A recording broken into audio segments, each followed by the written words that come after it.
Chicken soup na may sponge gourd naman tayo guys for this video. So, ang ginagawa ko na ngayon ay nagsangkot siya ako ng chicken dun sa luya. So, naglagay pala ako dyan ng kunting mantika. Ginisa ko din yung luya natin at saka yung chicken. Naglagay na rin ako dyan ng asin at saka paminta para manuot na yung lasa. Tapos, hinalo-halo ko para mag-blend yung aking mga nilagay na ingredients dun sa ating karne.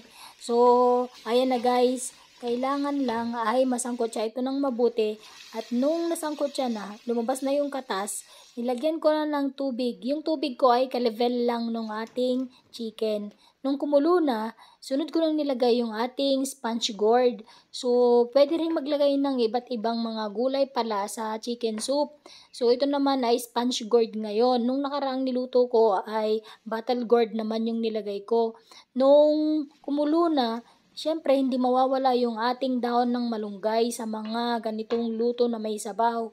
So, healthy din kasi ang maglagay ng mga dahon ng malunggay kapag ka may sabaw kasi mas nagdadagdag ito ng vitamina at saka nutrients kapag kinakain mo. So, ayan na guys, kumukulo na. So, ang sarap din yan. At least hindi pare-pareho na puro papaya or sayote lang ang nilalagay sa mga ganitong luto na chicken soup. Mas maganda din na maglagay or mag-experiment ng ibang mga gulay na inilalahok kapag ka nagluluto ng ganito. Malapit na rin tong i-ready to serve. Tapos, manamis-namis din yung lasa nito at kakaiba din yung kanyang sarap kapag ka ito ay ginawa mo sa chicken soup. Saka kakaiba yung lasa niya.